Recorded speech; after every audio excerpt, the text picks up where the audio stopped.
Students welcome to Joyshree's teaching class.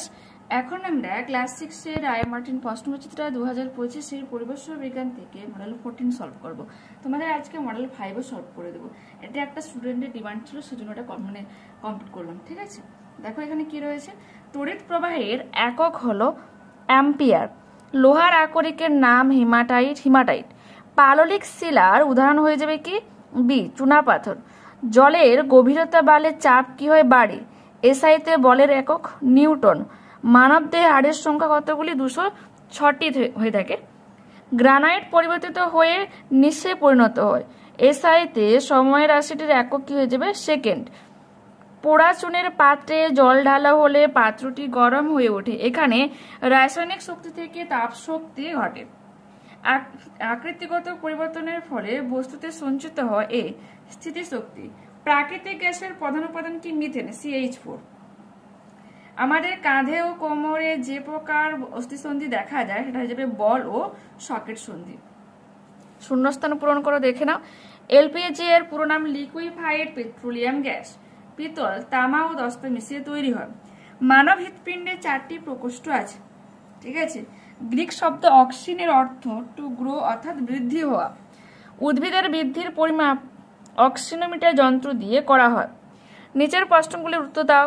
একটি অক্ষীয় কঙ্কালের উদাহরণ দাও। বক্ষ পিঞ্জর, স্টারনাম ও রিবোসটা রয়েছে। পৃথিবীর উপরের পিঠের বেশিরভাগ অংশ কি কি শিলা দিয়ে গঠিত? আগ্নেয় ও পরিবর্তিত শিলা দিয়ে গঠিত। বলে দেখো কি লিখবো। যে খনিজ থেকে ধাতুকে সস্তায় ও সহজে বার করা সম্ভব তাকে ধাতুর আকরিক বা ওর বলা হয়। ঠিক আছে।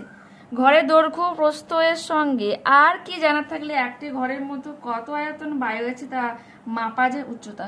কারণ আমরা জানি কি দৈর্ঘ্য গুণিত প্রস্থ গুণিত উচ্চতা সমান কি হয়ে থাকে? আয়তন। এসআইতে ওজনের এককে নিউটন। একটি আলোর উপর সমান পরিমাণ বল একবার ছুরির সরু দিকটা দিয়ে আর একবার মোটা দিক দিয়ে প্রয়োগ করা হলে কোন ক্ষেত্রে বেশি চাপ প্রয়োগ হবে? আমরা জানি ক্ষেত্রফল কম হলে তবে কি চাপ বেশি হয়। তো যত সরু হবে তার ক্ষেত্রফল কম হচ্ছে, অতএব সেখানে চাপ বেশি হবে। তো ছুরির সরুর দিকটাতে বেশি চাপ প্রয়োগ করা হলো। নিম্নলিখিত প্রশ্নগুলির উত্তর দাও। কি বলেছে? লিন্ডেম্যানের 10% সূত্র দেখে নাও।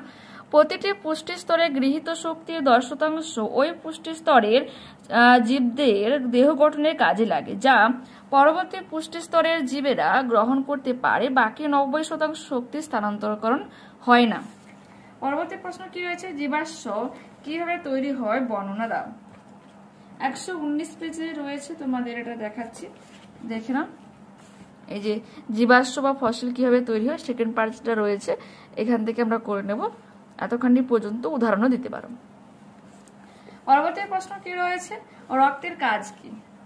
ঠিক আছে, দেখাচ্ছি তোমাদের এটা 210 পেজে 30 পেজে রয়েছে। 230 দেখো। জি, রক্তের কাজ দেখে নাও। রক্তের প্রধান কাজগুলো হয়ে যাবে খাদ্যবস্তুর পরিবহন, তারপরে রয়েছে শ্বাসবায়ুর পরিবহন, হরমোন পরিবহন, দূষিত পদার্থের অপসারণ। ঠিক আছে। পরবর্তী প্রশ্ন, জীবাশ্ম কি? এটি কোন শিলায় দেখা যায়? কোন শিলায় দেখা যায় বলতো? পাললিক শিলায় দেখা যায়। আর জীবাশ্ম কি? যে রয়েছে জীবাশ্ম সমান জীব যুক্ত অশ্ব। জীব অর্থাৎ যার জীবন আছে এবং অশ্ব শব্দের অর্থ হলো শিলা বা প্রস্তর। কোন জীবদেহ শিলায় পরিণত হলে বা প্রস্তরীভূত হলে তাকে জীবাশ্ম বলে। পরবর্তী প্রশ্ন কি রয়েছে? আয়তন কাকে বলে? বই থেকে এটা দেখাচ্ছি, বইতে রয়েছে 68 পেজে। ঠিক আছে। জি দেখো, কোন বস্তু যতটা স্থান দখল করে থাকে তাকে ওই বস্তুর আয়তন বলে। ঠিক আছে। আয়তনের এসআই একক কি হয়ে যাবে? ঘনমিটার। খাদ্য শৃঙ্খল কি? উদাহরণ দাও। 185 পেজ থেকে দেখাই, দেখে নাও। খাদ্য শৃঙ্খল রয়েছে, উদাহরণও দেওয়া রয়েছে। ঠিক আছে। পরবর্তী প্রশ্ন কি রয়েছে? পরবর্তী প্রশ্ন রয়েছে যে শক্তি সংকট। 188 পেজে রয়েছে, কোশ্চেন নাম্বার 16। দেখে নাও, এখান থেকে যে জ্বালানি সমস্যা বা শক্তি সংকট করবে। পরবর্তী প্রশ্ন কি রয়েছে দেখো। প্রাথমিক রাশি ও লব্ধ রাশি কাকে বলে? উদাহরণ দাও। 142 পেজ থেকে তোমাদের দেখাচ্ছি, দেখে নাও। এই যে লব্ধ রাশি, মৌলিক রাশি রয়েছে, উদাহরণও রয়েছে। ঠিক আছে, পরবর্তী প্রশ্ন।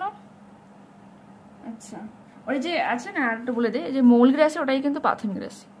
ওকে, পরবর্তী প্রশ্ন আমাদের কি রয়েছে, পৃথিবীর সমস্ত শক্তির উৎস সূর্য ব্যাখ্যা করো। 181 পেজে রয়েছে, দেখে নাও, এটা করে নেবে। ওকে, পরবর্তী প্রশ্ন রয়েছে, চাপ কাকে বলে? এসআইতে চাপের একক কি? 207 পেজে রয়েছে, দেখে নাও, চাপ কাকে বলে? কোনো তলের একক ক্ষেত্রফলের উপর লম্বভাবে প্রযুক্ত বলকে কি বলা হচ্ছে? চাপ বলা হয়। এসআইতে দেখে নাও, এসআইতে চাপের একক নিউটন পার মিটার স্কয়ার বা পাস্কাল। এরপর রয়েছে সিএনজি এর পুরো কথাটি কি?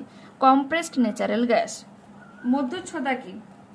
উদ্ভিদ কলার দুটি মধ্যবর্তী স্থানে লাগবে।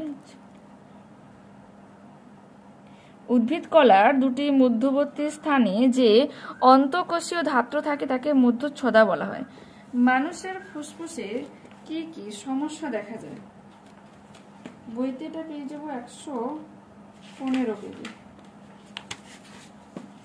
ঠিক আছে,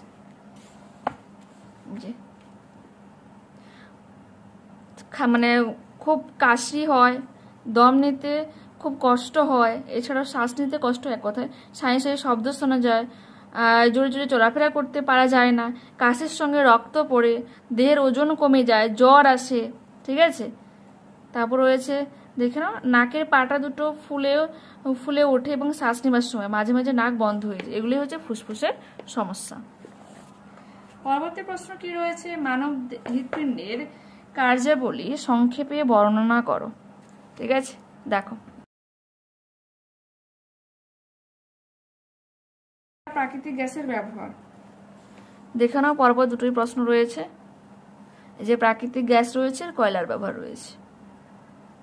ঠিক আছে, পরবর্তী প্রশ্ন রয়েছে, অনবীকরণযোগ্য শক্তি আর নবীকরণযোগ্য শক্তি কাকে বলে? উদাহরণ দাও। দেখো, কমপ্লিট করলাম। তোমাদের বলে রাখি, তোমাদের অঙ্ক থেকে দুটো মডেল কমপ্লিট করানো হয়ে গেছে। ঠিক আছে, এটা তোমাদের ইতিহাস, ভূগোল, বাংলা থেকেও পুরো মডেল সলভ করে আপলোড করা রয়েছে। আর আজকে তোমাদের পরিবেশ থেকে মডেল 5ও কমপ্লিট করে দেবো। অবশ্যই তোমরা চ্যানেলের সঙ্গে থেকো। ওকে, বাই।